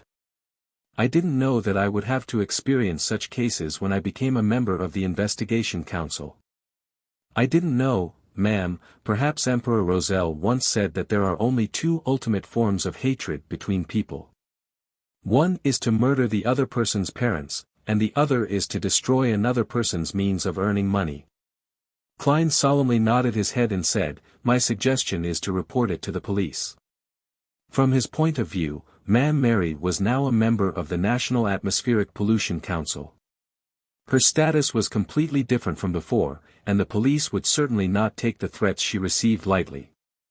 Moreover, this involved the development of a governmental policy and wasn't an ordinary matter, so there was a high probability that the police department would hand the case over to the church's Beyonder organization in order to solve this case as soon as possible.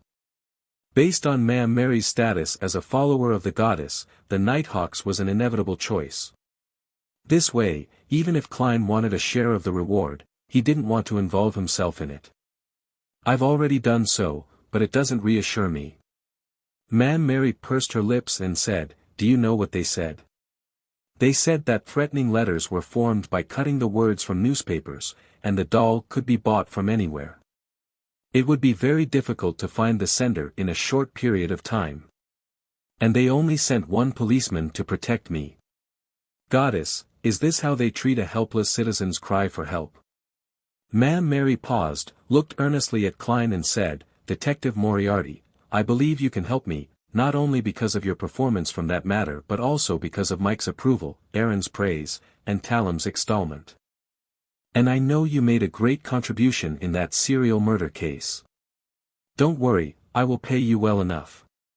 Your words make me happy, but something doesn't seem right. Unless the police have already been bribed, they would probably transfer the case to the Nighthawks, and with beyonder means such as divination available, it would be impossible for a letter made up of words from a newspaper to avoid detection. The sender would have either been caught already, or they would have means to interfere with divination. The latter would only lead to a formal and large-scale intervention by the Nighthawks. No matter what the situation is, it will be different from how the situation is handled now. Klein didn't answer Ma'am Mary right away, but he carefully analyzed the abnormality of this matter. The living room suddenly became unusually quiet. The feeling of silence made Ma'am Mary and Mrs. Stellan somewhat uneasy for some unknown reason. At some point in time, Klein had fished out a coin and made it bounce and roll between his fingers, as though it were a habit of his to focus his thoughts. Suddenly, the coin flew up and then fell down steadily onto the palm of his hand, its back facing up. Klein was surprised. He was divining whether this matter involved danger, but it turned out to have none. If such a threat really exists, even if the sender doesn't have considerable abilities, it would still result in a certain degree of danger. It's impossible to have none. Is it just a simple threat? Or? Klein suddenly thought of another possibility as he smiled and said, Ma'am Mary, don't worry. You can go back home in peace. If someone comes to you in the next 2 days to discuss this issue so as to make it public, allowing the citizens to know the true intentions of those factory owners in order to incite anger among the public, then you will be fine. The possibility which Klein had just thought of was that the threat was a trap set up by the council so as to incite the public to use their anger, allowing the atmospheric pollution investigation to be carried out smoothly and lead to the subsequent bill which could benefit them. This would explain why the police are responding in this manner. Why do you say that? Ma'am Mary asked, frowning. Klein smiled and replied, that's what I've deduced. And if what you claim doesn't happen in 2 days? Ma'am Mary pressed. Klein said sincerely, then I will provide protection. In any case, there's no danger, he added inwardly.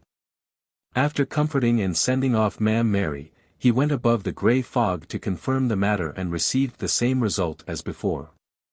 By then, his desi pie had turned cold. Ma'am Mary returned home with some apprehension and uneasiness, wondering if she should invite Stellan to stay with her for a few days.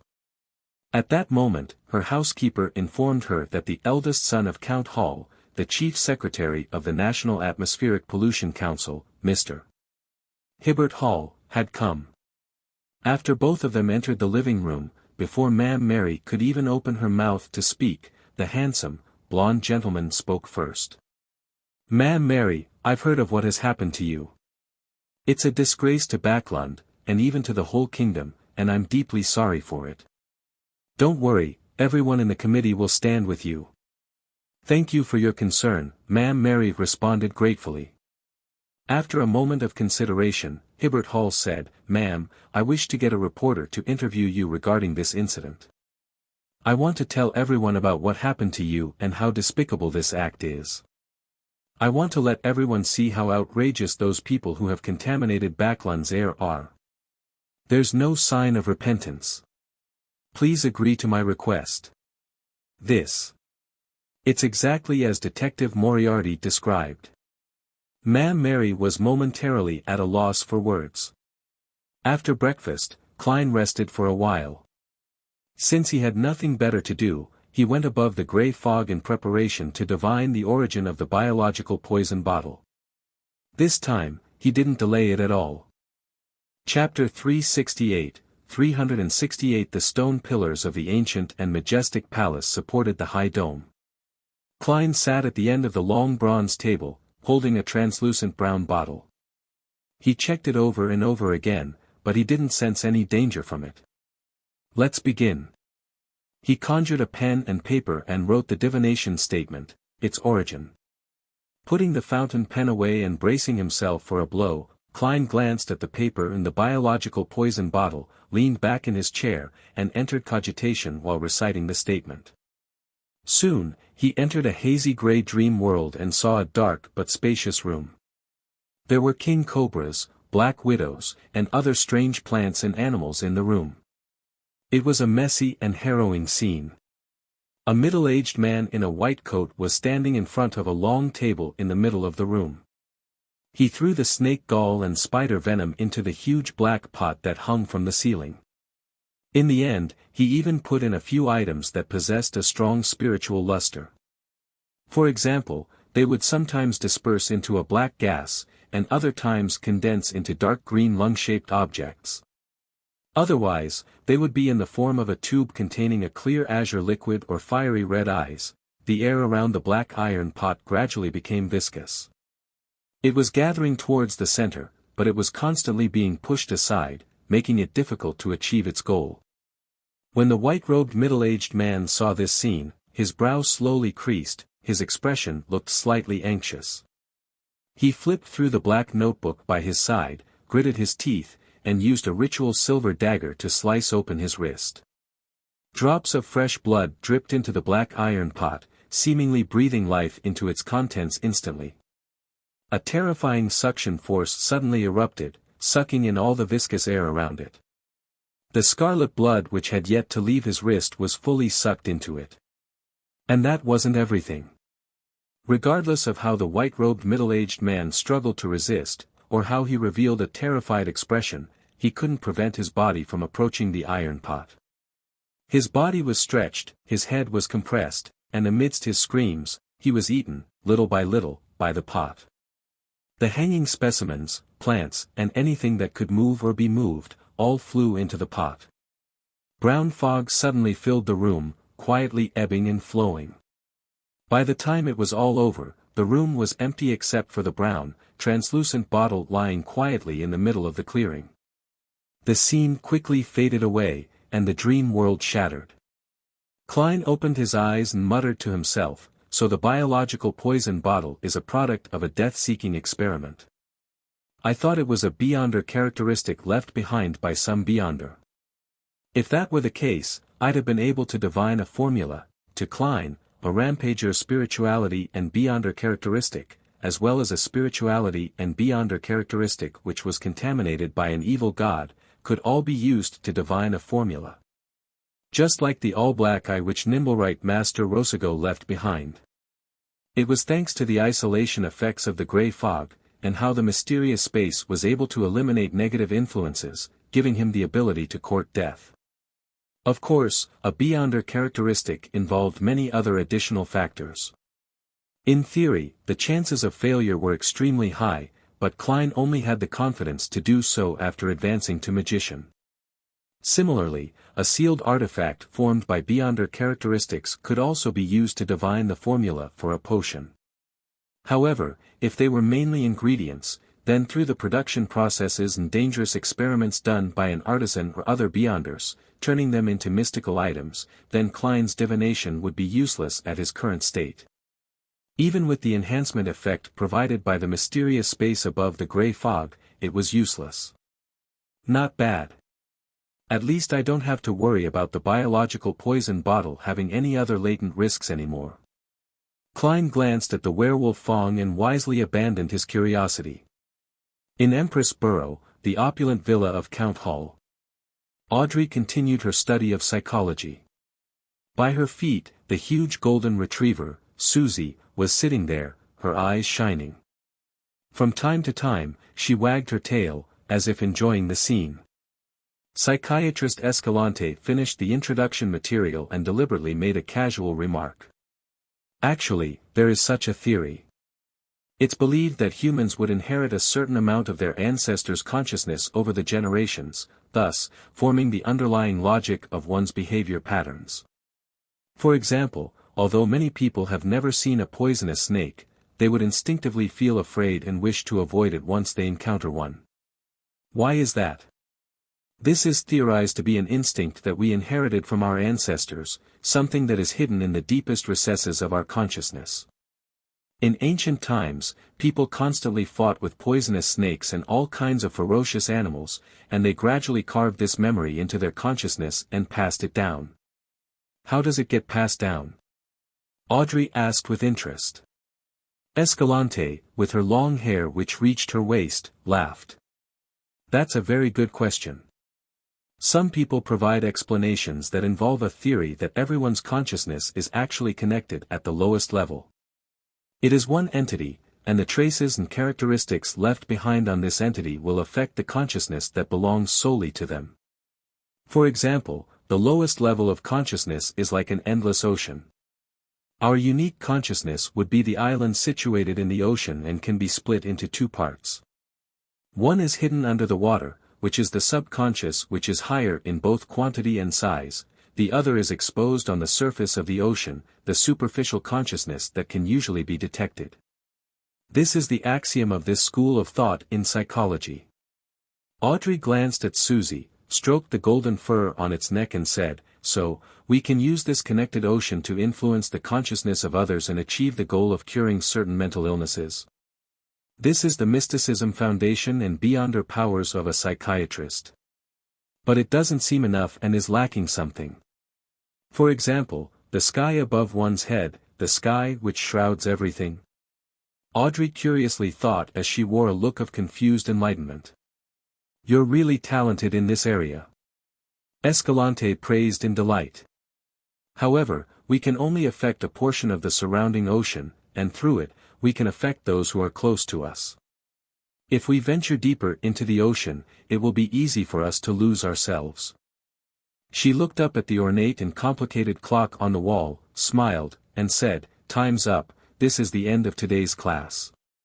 Miss Audrey, if you're interested in this psychological school of thought, then we can continue talking about it next time." "All right." Audrey stood up and bowed. Watching Escalante leave, she nodded in thought. Ma'am Escalante doesn't seem like a real psychiatrist. At most, she's like me, a telepathist, was what she just talked about the axioms of the psychology alchemists. They really are patient. Why aren't they trying to recruit me yet? As Audrey was in thought, Susie commented happily from the side, "Audrey, I feel like she's the same type of person as us." "No, I mean the same type of dog." "No, that's not right." "Woof." Susie, who only had a rudimentary grasp of the human language, fell into a state of confusion, unable to find the right words to describe her feelings. South of the bridge, Rose Street, outside the Harvest Church. Klein, in his normal disguise, looked up at the sacred emblem of life on the facade, held his cane, climbed the steps, and stepped through the main door. The first thing he had to do was to confirm the situation. Only by doing this could he perform better so as to ingeniously rescue the vampire, Emlyn White, without garnering suspicion. Then, as a detective who had provided clues, he could receive the gratitude from the White family and gain the applause of an audience. It was bound to be an interesting performance. The Harvest Church wasn't big, as it only had a prayer hall. Klein found a spot by the aisle and looked ahead as he took off his hat. Bishop Yutravsky was preaching. His height of more than 2 meters, and his burly physique, which couldn't be concealed by his loose priest robes, gave off an extreme sense of oppression. However, his expression was one of extreme gentleness, filled with appreciation and gratitude towards life. In front of such a priest, no one dared to cause a ruckus. The few believers quietly listened, occasionally making prayer gestures unique to the Church of Mother Earth. Klein watched carefully, waiting patiently, neither conceited nor rash. As the sermon ended, he gripped his cane and prepared to get up to proceed with his subsequent plans. At this moment, a man wearing the priest robes of the Church of Mother Earth entered from the door that led to the room at the back of the cathedral. He looked 28 or 29 years old, had black hair and red eyes, possessing a high nose and thin lips. He was handsome but didn't give off masculine vibes. He was none other than Emlyn White. Klein's mouth gaped a little and nearly failed to close it. Isn't this guy supposed to be locked up in the basement? Wasn't he shouting about how determined he was, that he would absolutely not submit to Bishop Yutravsky's will? Emlyn White distributed the communion to one believer after another, and he finally stopped in front of Klein. Klein's mind whirred, and he immediately in a low voice, are you Emlyn White? Your parents entrusted my friend to look for you. Why are you here? Did you encounter something? Are you in need of assistance? Emlyn White didn't seem to have his unique pride and said with a smile that only looked slightly better than crying, "There's no need, I will be returning home soon." He pursed his lips, shook his head, and forced a smile, saying, "I am already a believer of Mother Earth, no, a priest." This answer was completely out of Klein's expectations. For a moment, he didn't know how to respond, and he could only shout repeatedly in his mind, "Hey, you were very adamant about your worship of the moon the last time we interacted at the Harvest Church. You said that you would absolutely not convert to believing in Mother Earth. How long has it been, and you have already given in? Isn't that way too fast? What about your persistence? Where's your moral integrity? My carefully prepared performance has been forced to end before it has even begun. This is just taking me by surprise." Klein opened his mouth and suddenly realized something amiss. Why is Emlyn White informing me of his conversion? I'm just a detective who accidentally chanced upon him while passing by. Does he wish for me to pass this message to his parents? Is there another meaning behind this? While Klein was guessing, Emlyn White put away his worried and smiled smugly. "You don't have to act, Mr. Detective. Or should I call you the new owner of the master key? Hee, to a noble sanguine, everyone has a different smell and has different blood characteristics. Even when I was locked up in the basement, I could smell it. I remember your smell. I've been recognized." Klein instantly fell into shock as he nearly entered combat mode. Even if he didn't use his spirit vision, he could tell from Emlyn White's tone and words that he wasn't lying. He was very confident and certain. Just as the tense feelings rose in him, Klein suddenly thought of something. Why should I worry about that? Then, he answered his own question in his mind, so what if I was recognized? The current situation is different from what it was 2 months ago. I was left flustered by the incident with Ambassador Bakerland in front of the official Beyonders. I was rushing around, trying to grasp at every possible straw. In the process, I ended up making contact with Beyonder circles, and even the possibility of me becoming a Beyonder was quite plausible. Therefore, even if my identity as a Beyonder was exposed, they wouldn't think too deeply about it and dig up my past. And it's very likely that Detective Isengard Stanton is a Beyonder, and he maintains good relations with the police and the official Beyonder organizations. He had speculated that I was the same as him and tried to gently rope me in. In this regard, I can barely be counted as a borderline member of the official Beyonders, and if anything were to happen, I wouldn't necessarily be imprisoned. More importantly, I have already made my current image so deeply ingrained that I don't have to worry about any wanted posters. If anything goes wrong, then I can just abandon 15, Minsk Street and my identity as Sherlock Moriarty. So, what's there to worry about? Yes, before I came here, I had also performed a divination, and the revelation was that there was almost no danger. As these thoughts flashed across his mind, Klein's contracted pupils, slightly appalled expression, and his fight or flight stayed eased, as if he was discussing the day's weather with Emlyn White. Seeing his calm expression, Emlyn White raised his eyebrows, took a few steps to the side, and squeezed past him before slowly sitting to his side. The vampire looked at Bishop Yutravsky, who was leading the believers in the rite of Holy Communion, and he said with a sneer, "Mr. Detective, aren't you afraid that I'll go to the police station and shout out loud that you're a Beyonder?" Similarly, Klein looked forward and said without turning his head, "I'll go with you and shout out loud that there's a vampire. Come on, let's have an internecine outcome. Do you think I'm afraid of you?" Emlyn White's expression stiffened, he raised his right index finger and said, "Sanguine, a noble sanguine. Got it?" Before Klein could speak, seeing that Bishop Yutravsky was preoccupied with the rites of Holy Communion, Emlyn White chuckled and said, "Regardless, I'm finally going to be free. I pretended to submit and told the old man that I was willing to convert to believing in Mother Earth and was deeply penitent for what I had done. Although I have no idea what was necessary to show repentance, It's not a problem to put on an act. That old man actually believed me like this, and he was very happy as well. He let me out on the spot, and he let me become a priest here. He told me that as long as I memorized the Holy Bible of the Church of Mother Earth, he would allow me to return home. That old fogey, who's all brawn and has become silly from his faith, sure is easy to fool. Easy to fool. Klein turned his head to look at the vampire. Looking smug, he looked forward and said, "Father Yutravsky used to be a pirate. He probably killed far more people than the number of people your father has ever saved. Furthermore, most pirates don't trust their fellow crew members. Betrayal and trickery are common among them. To be a relatively successful pirate able to live to the end, Father Yutravsky wouldn't be a person who's easily fooled, even if he's not a bright person." Emlyn White wore a look of disbelief as he wished to retort. Klein rubbed the top of his cane and leisurely added, "Father has a powerful sealed artifact in his possession. It is known as the mental terror candle. It can allow the wielder to enter the deepest recesses of the target's soul. There, no one can lie. Moreover, this is only one of its uses. I don't know if it has any other abilities." Emlyn gradually froze, his eyes losing focus.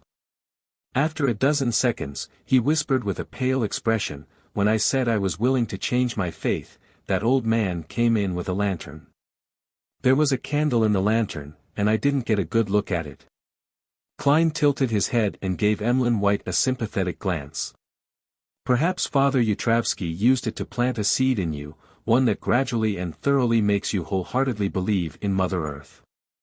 The corner of Emlyn's mouth twitched, revealing a smile comparable to a zombie's. "I don't feel anything at all. It shouldn't be anything like you said. Besides, aren't my parents coming? They can blame the priest through ordinary people, saying that he forcefully detained me, forcing him to make a choice between sullying the Church of Mother Earth's reputation and letting me go. Isn't that a great idea?" Klein maintained his look of pity, clasped his hands, and raised them to his nose, acting truly penitent. "If I were Father Yutravsky, I would choose to call the police and have them determine the truth. Tell me, who do you think will suffer in the end, the bishop who has the right to preach or a vampire?" Sanguine, sanguine. Emlyn White's facial muscles seemed to twitch. He clenched his fist and punched the back of the pew in front of him. "I can wait. Once I memorize the Holy Bible, I will ask the old man to let me return. He is a truly devout person and will not break his promise." Klein didn't turn his head and said with a smile, "I've been to 48, River Bay Avenue. Your parents have already moved away." "Naturally. Not only will they move away, they will also move to somewhere I'm not aware of," Emlyn White responded without hesitation. Klein added with a relatively relaxed tone, "They moved in a hurry. They left a lot of things behind, such as the things in your room." Emlyn White's expression suddenly became extremely wonderful. He gaped his mouth, abruptly stood up, squeezed past Klein, and rushed towards Bishop Yutravsky, who stood in front of the sacred emblem of life. "Father, Bishop, I want to return home, I want to return home, I want to return home," Emlyn shouted. Seeing that there were still believers who hadn't finished their Holy Communion yet, Father Yutravsky didn't respond. He merely gave the pitiful vampire a calm look.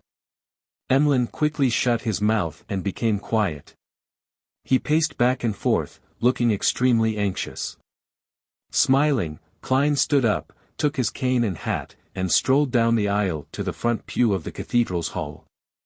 When Holy Communion was over, he walked up to Father Yutravsky and said with a serious expression, "Bishop, I don't know why you're retaining Emlyn here, nor do I want to know.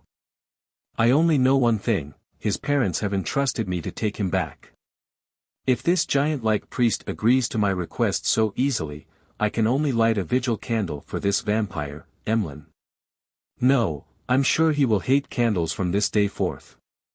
It's best to mourn for him," Klein secretly thought. Father Yutravsky looked down at them and replied gently, "Emlyn can return home at any time." Klein gave Emlyn White a glance, raised his right hand, and tapped his chest. He wanted to gesture the sign of the crimson moon by tapping in a clockwise fashion, but in the end, he forced himself to draw the triangular sacred emblem. Emlyn became rather anxious from the look Klein gave him. Without a word, he rushed to the door of the cathedral and left without a hitch. Klein followed him at a moderate pace without any signs of anxiety. After proceeding forward in what appeared like a jog, Emlyn suddenly slowed down and said in a daze, "I feel like I'm starting to miss the Harvest Church, the feeling of memorizing the Holy Bible, and the sacred emblem of life. I wish to return to clean and tidy the place.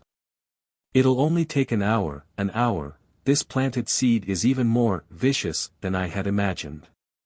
No matter where this vampire goes, he will return to the Harvest Church every day and work for an hour. That's actually quite all right." At the very least, the seed, which was planted, didn't change Emlyn's faith. In a way, he's showing him some respect, but why did I use the word respect? That candle is called Mental Terror Candle, and it's said to be from a dragon. The spectator pathway is rather scary. Klein tapped his cane and said, "Do you need me to remind you of anything?" "There's no need." Emlyn's expression distorted as he angrily said, "I will fight this feeling. I'm going to move to Mid-Seashire or Faysac. I don't believe that I'd still wish to return when I've left Backlund." He gritted his teeth and suddenly exhaled. "Let's take the carriage back to River Bay Avenue." "All right," Klein responded nonchalantly. After a few steps, Emlyn stopped a rental carriage. Just as he was about to board the carriage, his back stiffened for 2 seconds. Then, he said so quietly that Klein could barely hear him, "I don't have any money on me." "I do." Klein smiled. Emlyn stopped talking and got onto the carriage. Klein sat across him, and as the carriage began to move off, he asked, as if in thought, "Your father is a doctor? One that possesses outstanding skills in drugs and medicine?" Although he was listless, Emlyn raised his chin out of habit. "This is the gift that we sanguine enjoy. The most outstanding potion masters are all from the sanguine." "Is that so?" Klein whispered to himself, his thoughts a mystery. Emlyn said after a moment of silence, "Write to your friend and tell him that I have returned to River Bay Avenue. My parents will come looking for me." "All right," Klein answered simply. After nearly 20 minutes, the carriage pulled into River Bay Avenue and stopped in front of Unit 48. After paying the fare, Klein got out of the carriage and saw Emlyn White look towards the bedroom, his expression becoming abnormally excited. Restraining himself, the vampire pressed his hand to his chest and bowed deeply at Klein. "In any case, I must thank you." Klein immediately revealed a smile. "There's no need to thank me. The bounty reward of finding you and the transportation fees will be obtained from your parents. Also, you have to concoct a medicine with beyonder effects to help me treat a patient. This is the reward that your family should pay. Bounty reward, transportation fees, and medicine with beyonder effects." Emlyn White was left momentarily dazed when he first heard that. This was not the answer that he had expected. "What about your gentlemanliness?" The vampire thought in shock. "As a detective, abiding by clear accounting principles is necessary. Besides, you've even delayed my visit to the Quelag Club. I don't know what food they've offered in limited supply for the past 2 days." Klein looked at Emlyn White as he joked and lampooned silently. After a few seconds, Emlyn forced a smile and said, "I have to see the patient before I can concoct the appropriate medicine." "From your tone, you sound really confident." Klein nodded thoughtfully. He then thought of a problem. The White family seems to be a family of outstanding potion scholars. If I were to really be injured and poisoned, then I can come to them for treatment. Wouldn't all of my efforts of going out of my way to get the apothecary formula from Father Yutravsky be for naught? I no longer need to nurture another aid that's good at healing. Reality sure does change faster than a plan, however, it's not really a waste either. I've already made back my investment from Miss Magician. For things like formulas, as long as it exists, it will always be valuable, Besides, the White family will definitely stay away from River Bay Avenue and live their lives with new secret identities. I might not be able to find them, so it's not that convenient. No, before the mental terror candles inducing thoughts are resolved, all I need to do is wait for Emlyn White at the Harvest Church. With this in mind, Klein took off his hat, bowed and said, "No problem, I will take you there when the time comes. I shall not waste your time any further. Cheerio." Emlyn White's expression changed as he hesitantly said, "If you can remove the effect of the mental terror candle, then you will receive a greater bounty, N." He paused and raised his chin. "And the friendship of the sanguine. I'm a magician, and I possess the sun brooch and biological poison bottle. I'm only limited to mediumship when it comes to the aspect of one's psyche, so what can I do? Amongst the people I know, only Miss Justice is a close match, but she's only a sequence 8 telepathist. Unless you change your faith to, the fool that doesn't belong to this era, then we will be able to find out how to use the knowledge recorded in the Book of Secrets to help you solve this problem through a corresponding ritual. Speaking of which, vampires seem to be worshippers of the primitive moon, very similar to the Shaman King and the like. Could the ancient god recorded in the City of Silver, the vampire ancestor, Lilith, be the primitive moon?" Klein said with a smile as his thoughts wandered, "I'll keep a lookout for ways to help you." Emlyn White nodded and didn't say anything else. He impatiently turned around and rushed to the door. If it wasn't for the fact that the carriage driver was still nearby, he would have spread his black bat wings and soared directly to the second floor.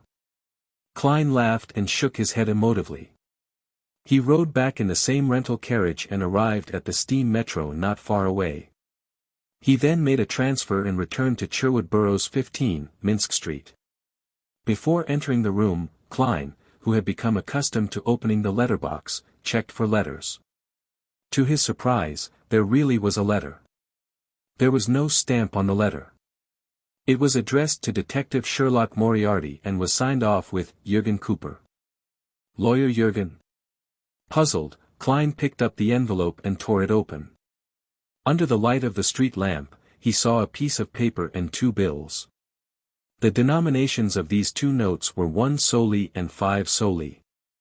A total of 6 soldi. I fed the cat 3 times during the period. The agreement was 2 soldi per instance. Realizing the reason, Klein opened the door and lit the gas lamp. As he unfolded the letter, he discovered that it didn't contain much, and the words that Jürgen had handwritten were as precise and serious as he was. "Dear Detective Moriarty, thank you for taking care of Brody over the past few days. This is the reward you deserve. I rang the doorbell twice and found that you weren't at home, so I could only put the payment in an envelope and put it in your letterbox. As I might not be able to come back until tomorrow evening, I might miss the verbal agreement which my grandmother promised, tonight. As a lawyer, I value the validity of verbal agreements and hope that they will be carried out strictly. Finally, thank you once again. Jürgen Cooper." "Mr. Lawyer, your gratitude is so dry and boring that it's even inferior to Brody's, but the explanation for your behavior is very detailed. It really fits the Jürgen style. Also, why place it in my mailbox? If this were Earth, in the time before I transmigrated, I might not even look at the mailbox downstairs for months." Klein smiled as he folded the bills and placed them in his pocket. Then, he took out a sheet of paper and wrote to Detective Stewart. After writing the beginning pleasantries, he wrote after some deliberation. "I found Emlyn White at the Harvest Church near Tativa Street. It's a very small cathedral belonging to the Church of Mother Earth. It isn't very common in Lone. Emlyn White claimed that it was because of certain matters that he chose to run away from home. Afterwards, he was taken in by the bishop of the Harvest Church and stayed there, becoming a," Klein thought for a moment before writing down the word, "volunteer." Then he added simply, "Thanks to my persuasion, he has returned to 48, River Bay Avenue. However, he might visit the Harvest Church often for volunteer work." When he was done, Klein read through it, then he put down the pen and neatly folded the letter. He rummaged around for an envelope, but he didn't affix the corresponding stamp. He planned to hire someone to deliver it directly to Stuart's house the next day. If he were to go through the kingdom's postal system, even if he were to put the letter in the mailbox now, he wouldn't be able to get it taken away by the postman until tomorrow, and then there would be the process of sorting and delivering it. So, although he was also in the royal capital of Backland, Stuart would have to wait at least until the day after next before seeing the letter. Only then would the Whites be notified. And during this period of time, Emlyn White was a penniless guy with only his figurines. This is also for the sake of receiving payment early. Klein chuckled, tidied up the coffee table, and returned to the second floor to brush his teeth and take a bath. On Wednesday morning, after spending 2 soldi and entrusting a rental carriage driver to deliver the letter, Klein bought some of the main ingredients for Desi seafood rice, intending to cook fried rice today. He couldn't help but swallow a mouthful of saliva when he thought of the pearly white rice. After spending some time, he finally cooked a pot of fragrant fried rice with bacon and black tea after going through all sorts of hassles in the kitchen. It was so delicious that tears almost filled his eyes. This is truly a moving and nostalgic taste. After eating 2 large plates of fried rice, Klein sat down on the chair and rubbed his belly. As Emlyn White's situation had too many twists and turns, his performance had already ended before it had even really begun, and he couldn't achieve the desired goal. Thus, he could only look for another opportunity to take the initiative for a performance. However, Klein still benefited from this. Failure was also an experience, and it made him understand at least one thing: unlike ordinary magicians, my performance not only has aides, but it also has enemies and participants. Their reactions and choices can similarly affect its development. I have to consider all of these elements ahead of time. This is also a lesson. It's better to be taught a lesson over such a trivial matter than to be schooled when facing important matters. Klein looked at the empty plate in front of him and contemplated about what other performances he could initiate. After a moment of serious consideration, he realized that there weren't any. Of course, it wasn't absolute. They were just unsuitable for him to do them now. For example, Klein had always wanted to take care of that evil spirit in the 4th epoch ruins of the Tudor dynasty. But even if it was Sharon, who had the scarlet lunar corona, and Marek, who had obtained the rampager beyonder characteristic of a wraith, Klein didn't think that they were able to fight against the high-sequence monster. It was even possible to end up dead before even knowing why. Taking the initiative to perform isn't equivalent to courting death. It's not about using one's life to perform. Klein warned himself. There was something else he wanted to do, but he didn't think there was much of a chance. It was to find the strange child, Will Septon, who had brought bad luck to the surgeon, Aaron. Klein had always been interested in the tarot card which the child possessed, and he wanted to confirm if it was a mystical item. Unfortunately, this case had already been taken over by the Nighthawks, and Klein didn't want to get involved with his former colleagues. I'll wait for Dr. Aaron's break time before heading to the Quelag Club and asking about the progress, and then I'll decide what to do. Klein's thoughts quickly took shape. According to what he knew, Dr. Aaron was usually free on Friday afternoons and Sundays, in which he would play tennis at the Quelag Club. Klein had also confirmed one thing through today's Backland Morning Post. There would be a Beyonder gathering tomorrow night organized by Eye of Wisdom. I can't sell the werewolf Beyonder characteristic or the biological poison bottle for the time being. I can't even find someone to turn the former into a mystical item. The high-sequence Beyonders of the Rose School of Thought are definitely still active nearby, filled with rage. I bet they can't wait to find Sharon, Marek, and their helper before tearing them apart. He had to keep a low profile in this area for the time being.